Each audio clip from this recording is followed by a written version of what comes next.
Школы і садкі як аплоты каляровых рэвалюцый. Усё тое, чым здзівіў сённяшні дзень.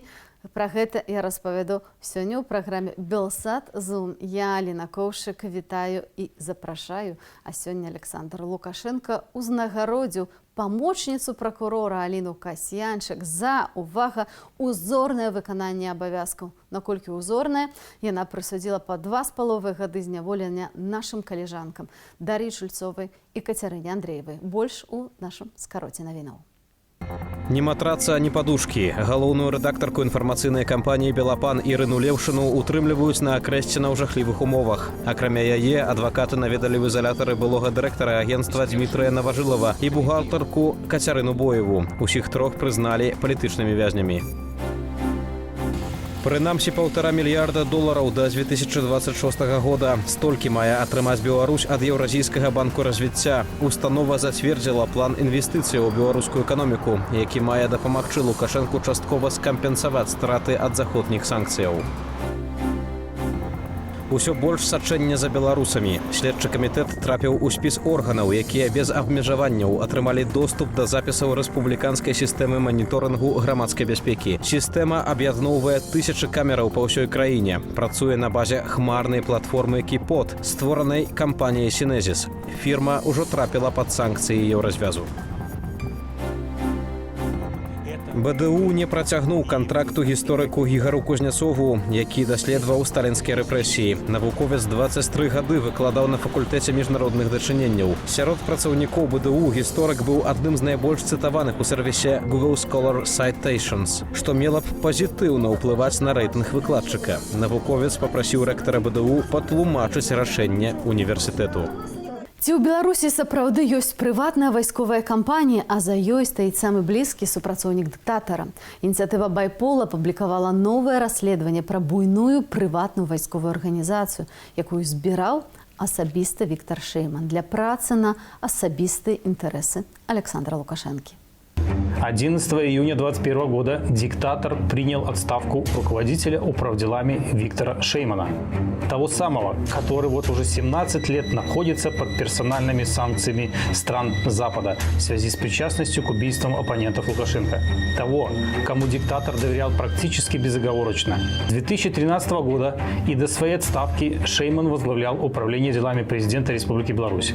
Не ошибемся, если скажем, немногие вообще понимают, что это за организация, чем она занимается и какими именно делами управляет. На официальном сайте они называют себя крупным многоотраслевым субъектом хозяйственной деятельности, объединившим десятки успешно работающих подведомственных предприятий. На самом же деле управление делами президента – это огромнейшая бизнес-империя, подчиненная лично только одному человеку – Лукашенко. Не народу, не закону, а лично Лукашенко. В руки Байпол попали документы, которые проливают свет на подбор кандидатов в управделами диктатора. В июле 2020 года Комитет государственной безопасности Беларуси проводил спецпроверку 7 граждан нашей страны. Цитирую. «Рекомендуемых для назначения на руководящие должности в организацию, входящую в систему управления делами президента Республики Беларусь». Конец цитаты. Только вот граждане эти оказались всего-то-навсего военными полковниками. Причем как в отставке, так и действующими. Немного ли полковников, специалистов по вооружению для одного документа? И для чего профессиональные военные в руководстве, как нас убеждают, пусть и крупной, но всего лишь хозяйственной организацией? И зачем они понадобились управлению делами президента? Вряд ли для работы в ООО «Белхудожкерамика» или детском оздоровительном лагере «Планета». Не правда ли? Дальше больше. В октябре 2020 года аналогичные спецпроверки КГБ прошли еще 3 военных полковника. Мы изучили биографии и послужные списки указанных полковников. Так вот, оказалось, что большинство из них связаны друг с другом. Учились и проходили службу в одних подразделениях. Просто поддерживают приятельские отношения. Окончательно же все стало на свои места после того, как мы проанализировали сведения о людях, проходивших спецпроверку КГБ в один период времени с названными полковниками. Вывод из полученной информации может быть лишь один. Под ширмой отбора в управление делами Лукашенко осуществлялся набор совершенно для иной задачи – формирование основы частной военной кампании, мини-армии под командованием наиболее преданного диктатору человека, непосредственного организатора печально известных эскадронов смерти. Если есть ЧВК, то ее необходимо юридически как-то оформить, а также наделить правом ношения и применения оружия. Ну и, собственно, оружие также понадобится. Частная армия под командованием Шеймана в этой схеме не исключение. Юридическим лицом, на основе которой эта ЧВК формируется, выступает небезызвестная ООО «Гардсервис». Именно эта компания получила от диктатора право на ношение и применение оружия. И именно этой компании МВД выделит арсенал из порядка 300 единиц огнестрельного оружия, включая автоматы и современные мощные снайперские винтовки. При этом от вооруженного до зубов гардсервиса все ниточки, стоит лишь только потянуть, ведут правильно к Шейману. Охранная деятельность ООО «Гардсервис» в Республике Беларусь – это всего лишь ширма, за которой скрывается подготовка бойцов спецподразделений африканских диктаторских режимов для охраны месторождений, разработка которых набивает карманы семьи Лукашенко, а также для торговли оружием, которой как раз такие займутся полковники, специалисты по вооружению. Вот только все потуги Лукашенко и его пособников скрыть правду ни к чему не приведут, поскольку в 21 веке это просто невозможно. Падрабязней пра сувязі Лукашэнкі, Шеймана і палкоўнікаў я распытаю прадстаўніка ініцыятывы «Байпол» Александра Азарова. Добрый вечер, Александр. Добрый вечер. Сённяшні дзень прынёс новае расследаванне «Байпол», і тут вы кажаце пра тое, што ў Беларусі ёсць прыватная вайсковая кампанія. Ці сапраўды гэта магчыма і ці можна параўнаць нейкім чынам гэтае вайсковае фармаванне, скажем, да добра вядомай прыватнай вайсковай кампаніі, напрыклад, Вагнера? Конечно, если сравнивать с Вагнером, то в то время, когда впервые появилась информация о вагнеровцах, это была как раз война в Украине, 2014 год, было трудно понять, почему у нас такого нету, потому что Лукашенко все копирует, как происходит в России. Вот. И была информация, что да, должно быть и у нас такое появиться. И после того, как вагнеровцы те же после окончания боевых действий в Украине поехали в Сирию, в Ливию продолжать боевые действия, вот у нас появилась информация о такой фирме «Гардсервис», которой было разрешено указом президента иметь оружие.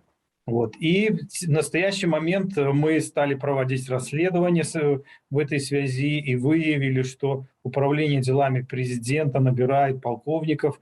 Как раз это именно в последнее время стали набирать именно полковников, специалистов по вооружению. И покопавшись в этих документах, пообщавшись с людьми, проведя какое-то расследование, мы вот видим, что именно они создают сейчас такую же как бы фирму, частную военную компанию наподобие России для использования в своих целях. А вось якія гэта мэты? Вось гэта цікава, навошта Лукашенко прыватная вайсковая кампанія? Сейчас активных боевых действий не ведется, поэтому они хотят, набирают, если посмотреть их квалификацию, видите, специалисты по вооружению, те, кто разбирается в оружии. И мы предполагаем, что, скорее всего, эти люди будут заниматься торговлей оружием, потому что торговля оружием, она входит в тройку самых прибыльных бизнесов в мире. То бок эта кампанія будзе займаецца перадусім продажай зброі, а не менавіта вайсковымі нейкімі дзеяннямі, там тэрактамі ці там нешта на замову нейкімі спецоперациями? Ну, тут нельзя сказать так однозначно, что только торговлей. Мы рассекретили информацию только ту, которая касается именно полковников, специалистов по вооружению. И также сообщили в своем расследовании, что у нас есть информация о рядовых членах этой организации, которые также проверялись. Эти рядовые члены как раз ранее служили в спецназе и других подразделениях и могут участвовать в каких-то боевых действиях, либо в охране каких-то приисков золотых в Африке, либо других в разработке месторождений. Вы знаете, что и вагнеровцы также выезжают в Африку, где охраняют российские бизнесы и дают и помогают зарабатывать олигархам. Так и Лукашенко ничем от них не отличается. А наколькі рэальна, што гэты людзі могуць працаваць і ў Беларусі па беларускіх ворагах рэжыма?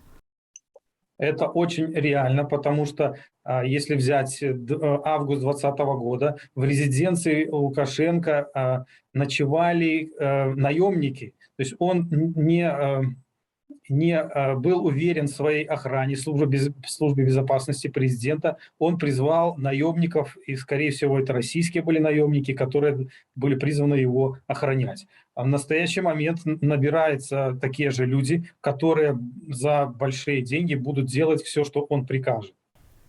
А наколькі вы маеце моцныя довады таго, што менавіта Віктор Шейман кіруе гэтай прыватнай вайсковай кампаніі, бо я праглядзела гэта відэа натуральна і не вельмі зразумела, там такія сувязі як бы ёсць, але ці ёсць у вас канкрэтныя доказы таго, што менавіта Шейман займаецца гэтым?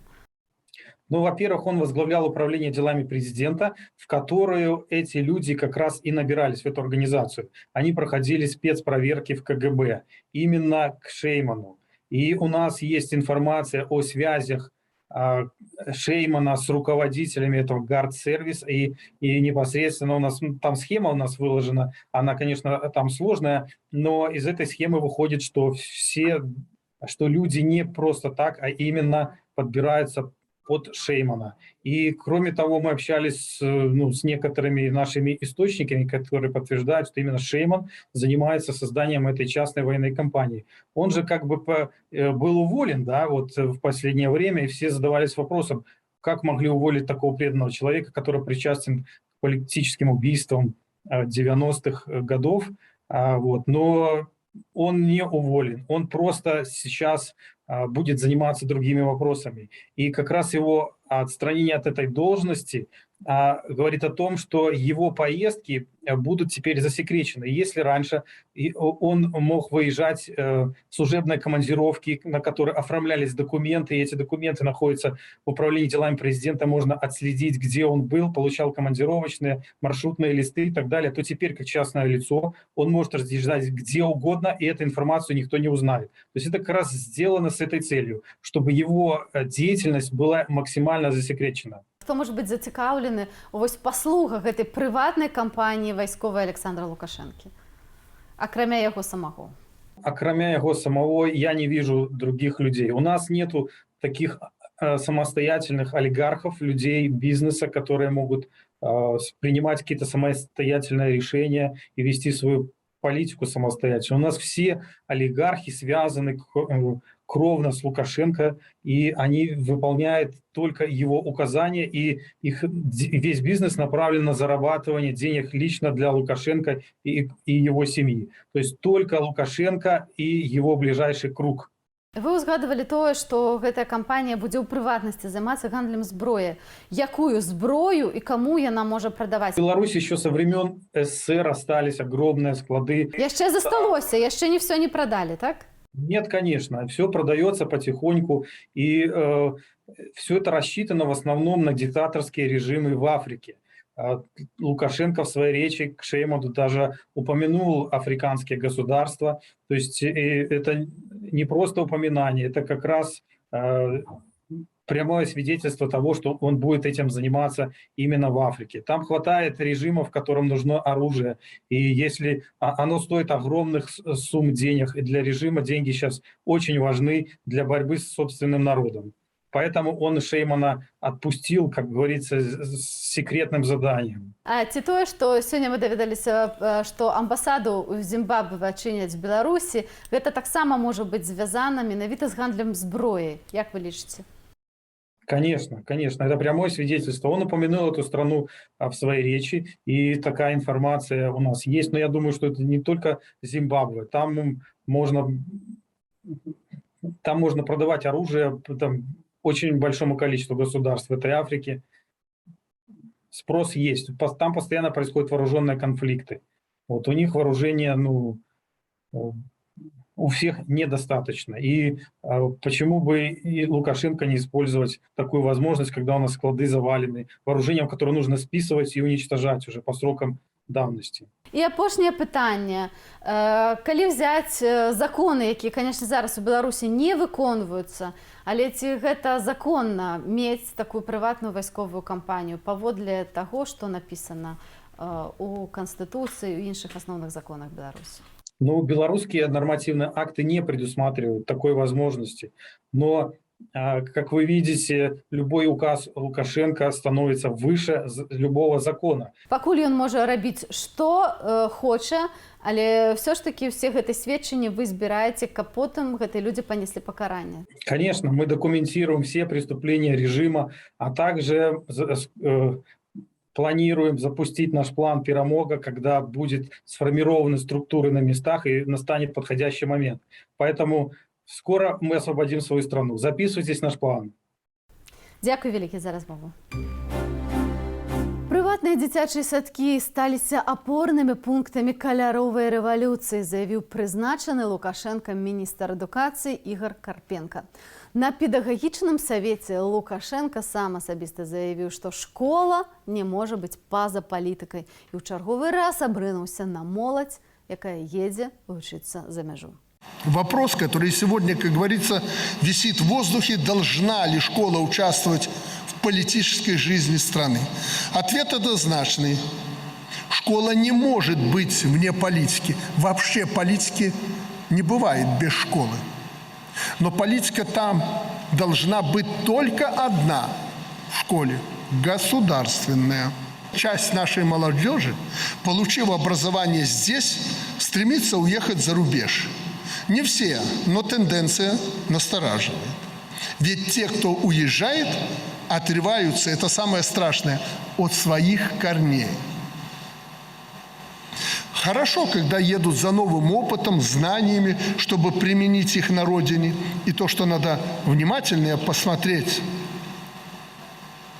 кто и чему их там учат. Когда-то уже в очень резкой форме я поручил нашему министру образования разобраться с такими, которые уезжают, у нас есть опыт уже, и возвращаются к нам. И где они? Вот вы много говорили прошлый год. Помните, пандемия, многие из уехавших – Польша, Литва.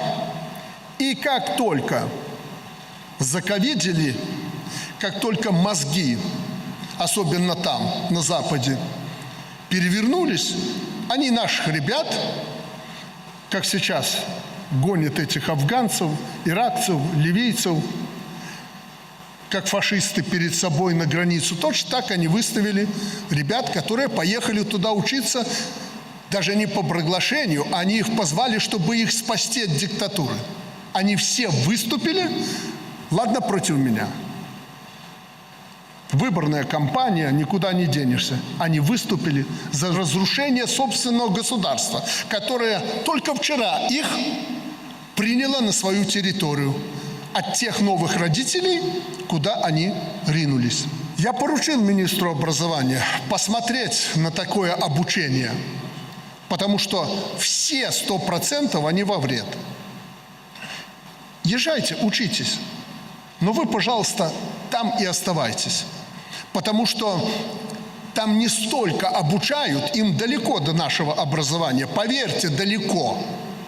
Они им промывают мозги и забрасывают к нам уже как агентуру с промытыми мозгами. Это уже идейные, но если не враги, то противники нашего государства. И нам приходится с ними бороться.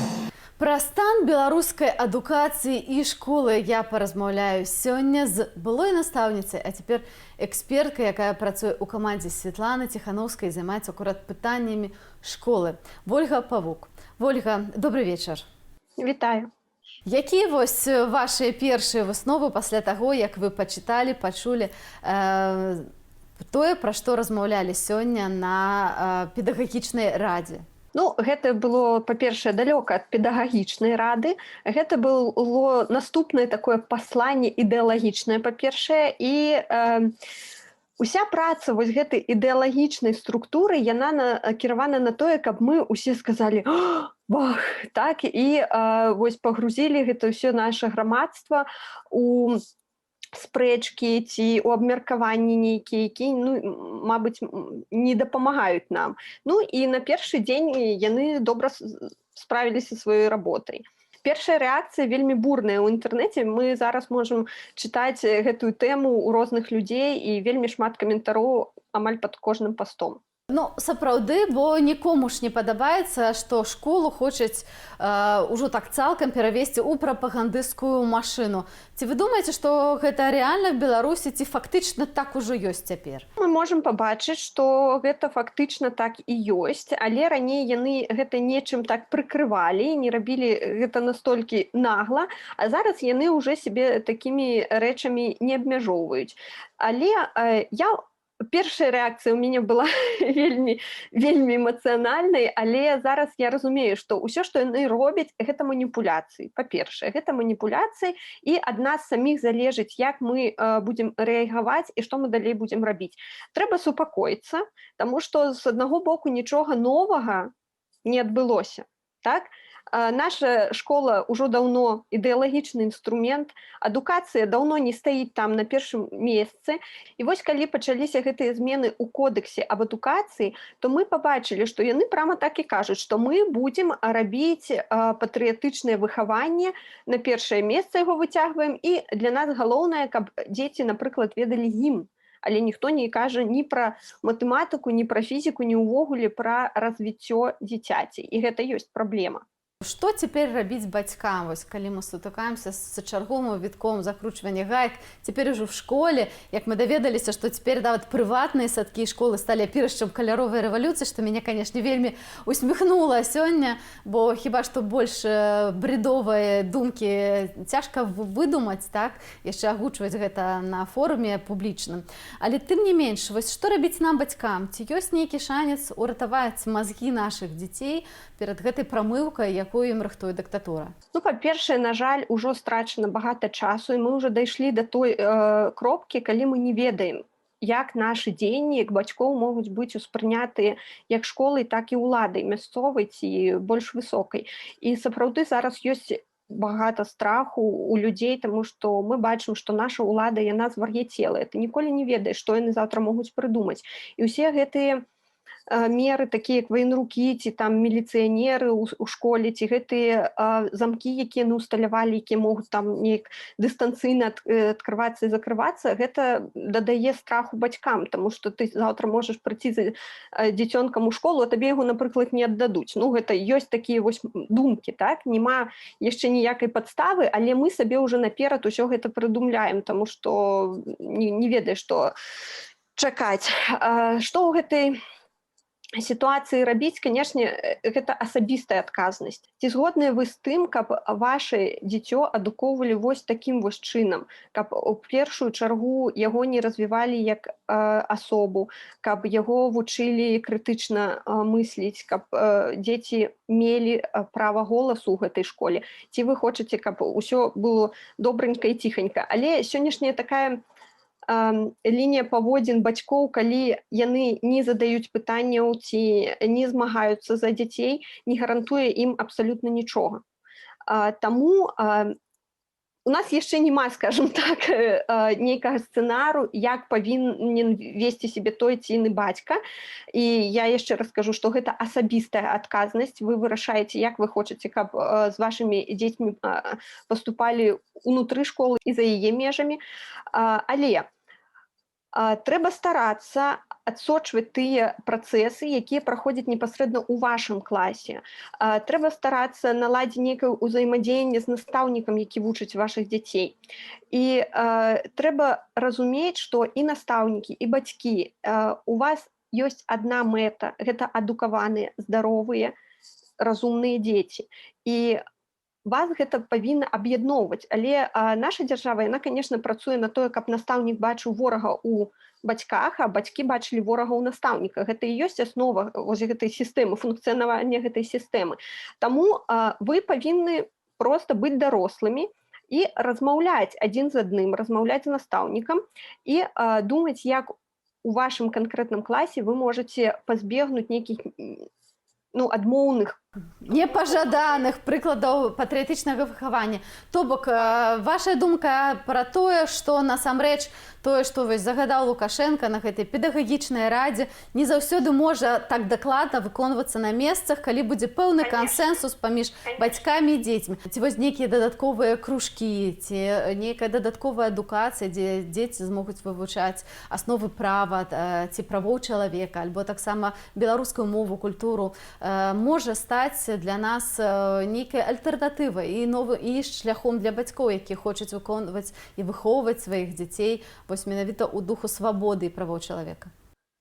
Канешне, мы павінны вярнуцца да той думкі, што, па-першае, дзеці – гэта вашы дзеці. Наша дзяржава заўсёды нам кажа, што гэта, канешне, вашы дзеці, але вы нам адчытайцеся вось тут і вось тут, што яны будуць рабіць, і як бы гэта неяк змяняе трохі наше ўспрыманне вось школы, і нам здаецца, што школа можа ўплываць нават на тыя стасункі, якія унутры сям'і адбываюцца. Але сям'я – гэта асноўнае, і як вы будзеце выхоўваць сваіх дзяцей сваім асабістым прыкладам, ці тое, якія кнігі вы чытаеце, ці тое, што вы глядзіце па тэлевізару, напрыклад, гэта вельмі ўплывае на тое, як падлетак і таксама і дзіця ўспрымае гэты свет.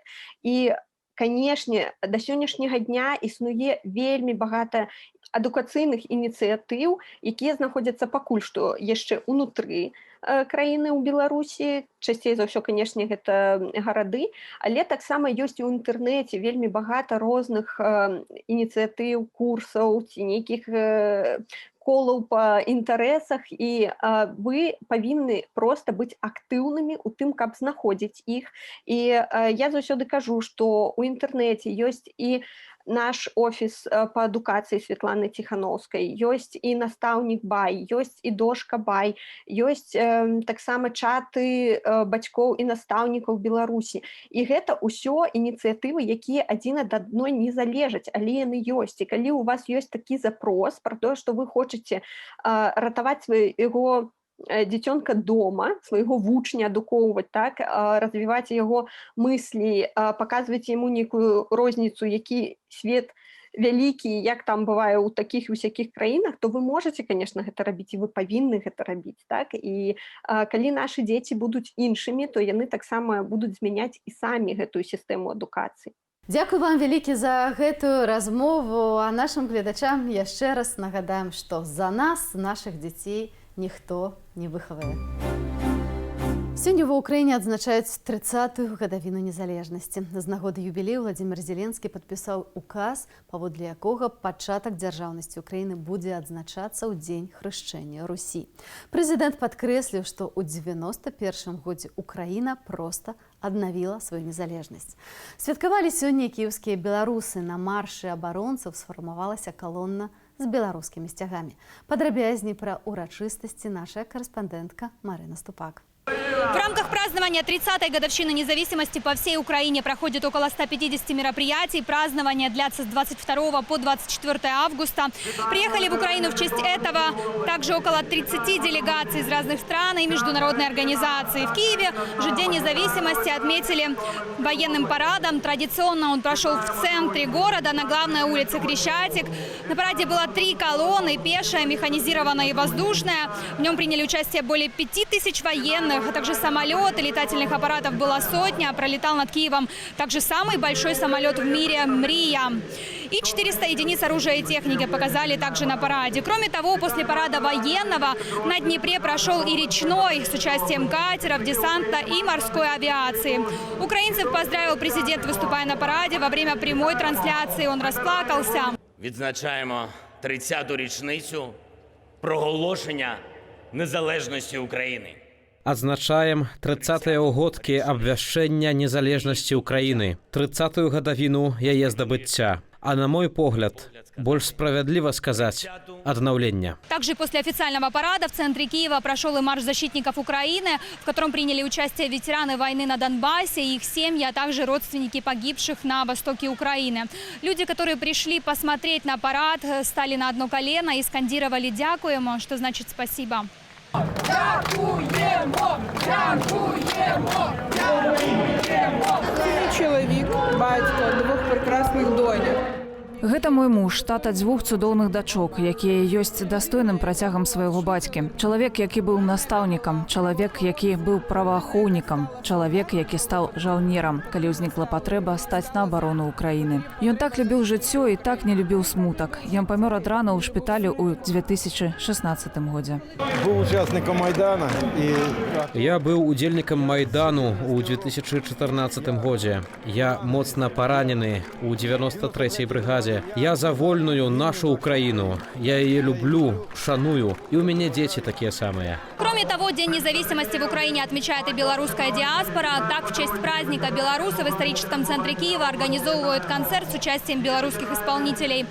К слову, Украина уже успел поздравить и непризнанный Западом Александр Лукашенко. Он надеется на поддержку и дальнейшее сотрудничество с Украиной. Но напомню, что Украина Лукашенко легитимным президентом не признает. Официальный Киев на его поздравления не отреагировал. Из Киева Марина Ступак и Петр Борейко, Белсат. Усё больш беларусаў вымушана абірае Украіну новым домам. Васіліса – гэта актывістка, якой прыйшлося нелегальна пакінуць Беларусь з-за палітычнага пераследу. 2 месяцы яна не змагла пераехаць мяжу Расіі з Украінай, бо дзяўчына ўжо была ў спісах. Цяпер яна жыве ў Кіеве. Вашай увазе яшчэ адна асабістая гісторыя, якую нельга забыць. За мной пришли в конце марта, получается, 2021 года уже, сразу с обыском Следственный комитет. До этого меня нигде не задерживали, то есть я вообще не ожидала, что за мной так придут. И сказали, что забирают меня за комментарий в Телеграме, в чате. Как потом я поняла, это было просто предлогом, на самом деле никакие комментарии не оставляла. Мне уже потом рассказали, что за мной следили еще с ноября. Но не знали, за что меня посадить, и решили найти повод в виде комментария. А комментарий на самом деле был ни о чем, совершенно не имеющий политического характера. И меня забрали в Следственный комитет, изъяли всю технику, деньги, которые нашли дома, и посадили на 3 суток. Вот, с этого все началось. Потом, после того, как я отсидела 3 суток, я уже поняла, что меня точно не оставят в покое. У меня уже была 342 статья, часть 1, и по делу еще проходили массовые беспорядки. То есть, возможно, позже мне их тоже будут вменять, так как дело мое еще не закрыто, срок его, насколько я знаю, продлили на 2 месяца. Я участвовала в маршах, соответственно, конечно, во всех, да, то есть как все. С этого все начиналось. Потом уже начались дворовые активности, то есть это закрытые чаты. Мы организовывали дворовые марши, дворовые инициативы там в виде плакатов, листовок, то есть все подряд в таком роде. Вот я 2 месяца жила то в одном городе в России, то в другом, много раз пыталась перейти границу. Наверное, раз 5 или 6, уже сбилась со счета. И легально пыталась, и нелегально. И вот получилось у меня только в начале июня этого года. Сначала я пыталась перейти границу легально, потому что я знала, что меня нет в русской базе еще по невыезду. Но меня не выпустили, потому что я была белорусской, как мне сказали. Меня допрашивала ФСБ на границе около 4 часов. Кто я, куда я иду.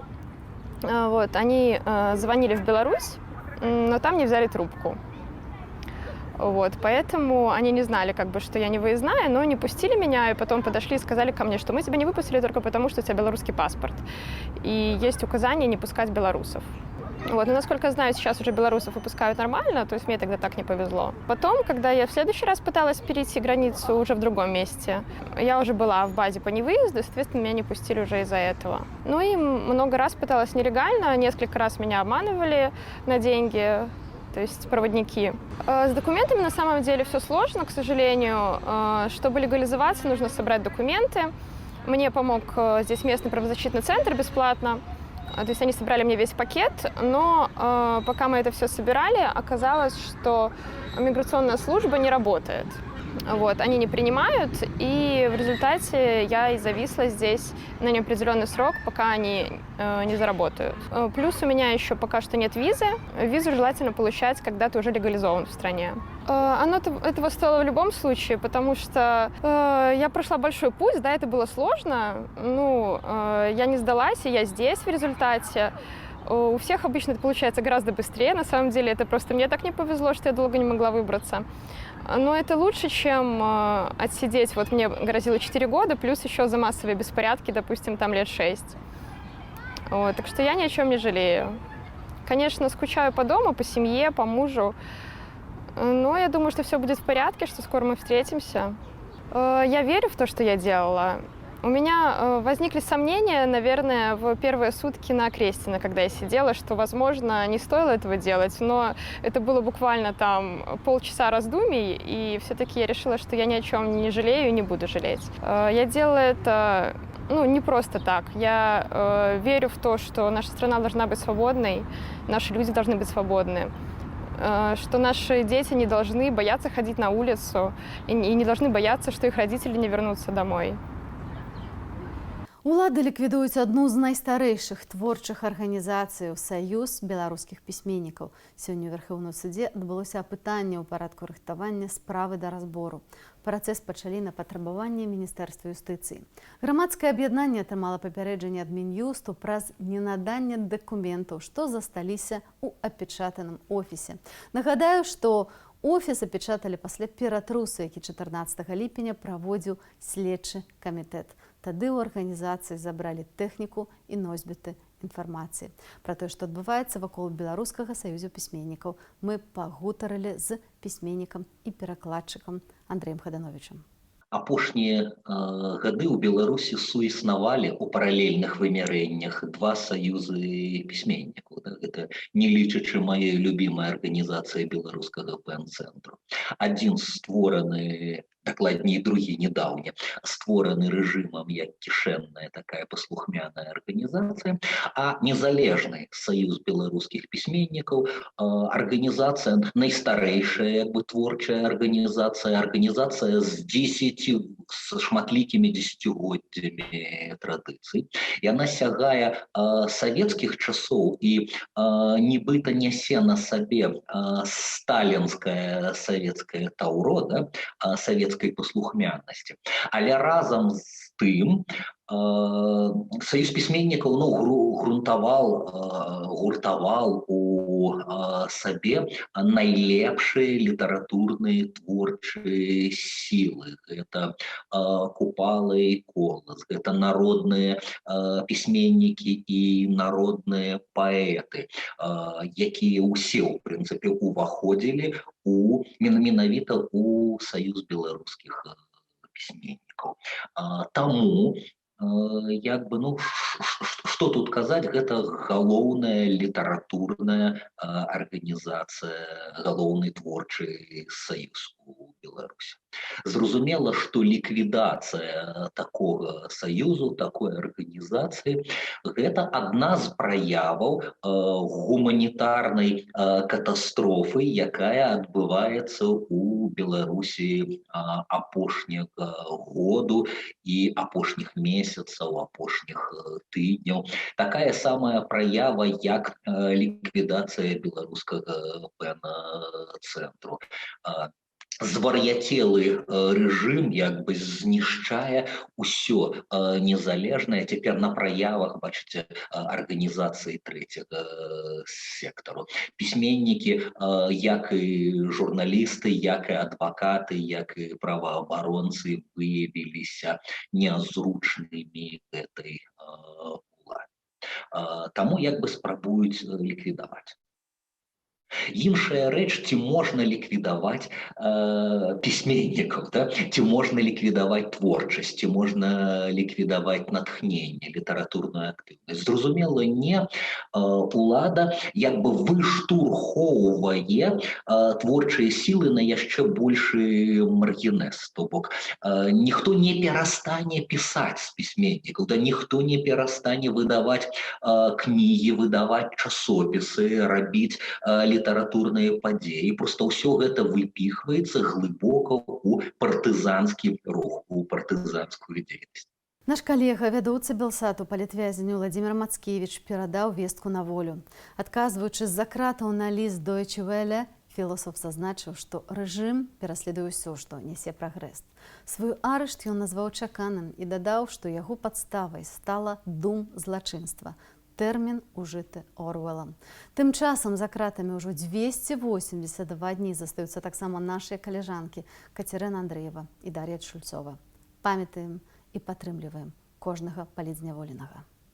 Аб'ядноўвайцеся і перастаньце спадзявацца на цуд. Уратаванне Беларусі ў руках саміх беларусаў. Ніхто звонку не заробіць нашай працы. Трэба перастаць здзяйсняць шаманскія абрады, напампоўваць адзін аднаго пафасным пазітывам. Мы адкінутыя далёка назад. Усё трэба пачынаць спачатку. І каб пачаць, яднайцеся.